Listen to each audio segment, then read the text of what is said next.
Ladies and gentlemen, Malawi has done it again. You blink for 5 minutes and boom, politics turns into a full-season drama. In Lilongwe right now, whispers are louder than official announcements. The unofficial results are already painting a picture that could make even Netflix producers call for rights. We're talking about a showdown of two political heavyweights, Peter Mutharika, the comeback king, and Lazarus Chakwera, the preacher turned president. Both men claiming divine purpose, national mission, and of course, the people's will. Eish Malawi, tieni nazo. Across the capital, citizens are glued to radios. WhatsApp groups are boiling, and every auntie in the market has become a political analyst. The Malawi Electoral Commission says patience, but patience in this heat feels like waiting for Nsima without relish. Now, this election isn't just about who sits in Kamuzu Palace. It's about who carries the moral right to fix the mess. An economy gasping for air, a currency doing gymnastics, and a public that's had enough speeches and wants results. So today, we break it all down, fact by fact. No propaganda, no sugarcoating, just the witty truth with a bit of Malawian spice. Let's dive into the tense, funny, dramatic, and unbelievable twists of the 2025 elections, starting with the two men who turned the ballot box into a boxing ring. Picture this: two men, one microphone, one nation, and 20 million spectators. In the blue corner, Peter Mutharika, law professor, ex-president, age 85, seasoned with power and controversy. In the red corner, Lazarus Chakwera, former preacher, philosopher of patience, and current tenant of Kamuzu Palace. Malawi's 2025 elections aren't your ordinary democratic exercise. They're a national therapy session. People are voting not just for leadership, but for relief. The economy has been doing backflips. Inflation flirting with 30%, fuel shortages that turn every petrol station into a social media photo shoot, and Forex so scarce you think dollars are mythical creatures. For Mutharika, this is redemption, a comeback tour worthy of a headline, the return of the professor. For Chakwera, it's survival. After 5 years of sermons and slogans, Malawians are asking, Kodi pasta watu tili bwanjindin chito, our pastor president, how's the job market looking? Both men campaigned with gusto. Mutharika promised to bring experience, not experiments. Chakwera promised progress, not regression.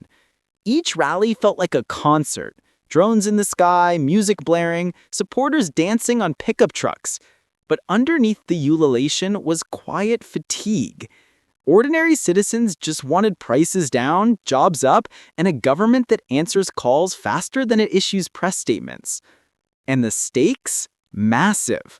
Malawi's democracy has become one of Africa's best examples of peaceful transitions, but also one of the most unpredictable.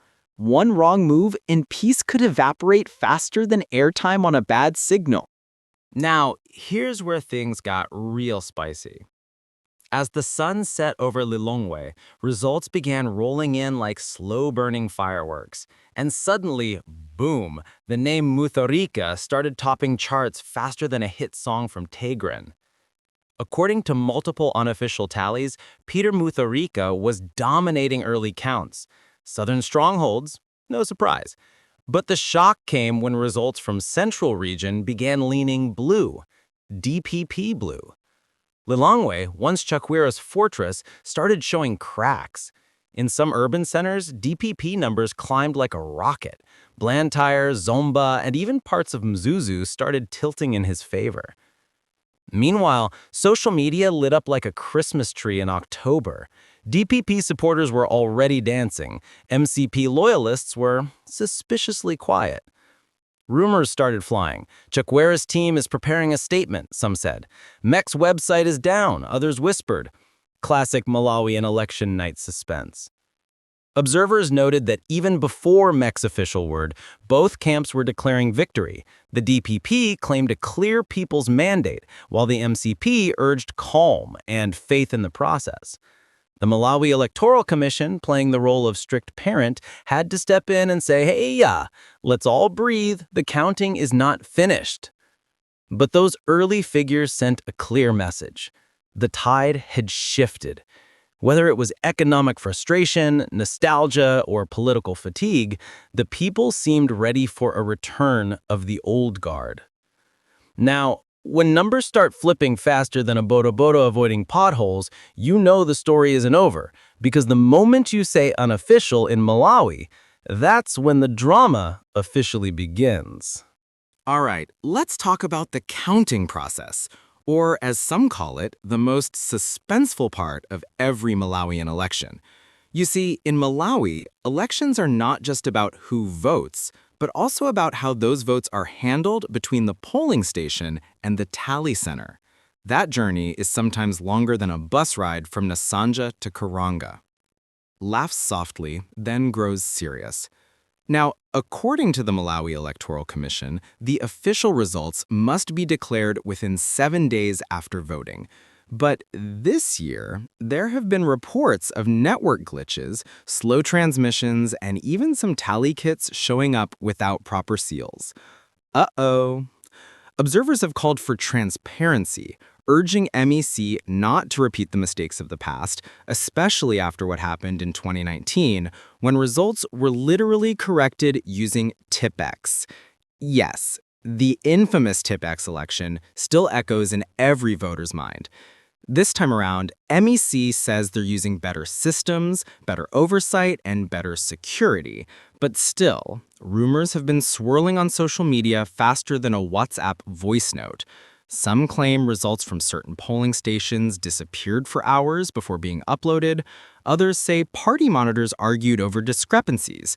The tension is thick, the trust is thin, and every new update from MEC headquarters feels like a mini heart attack.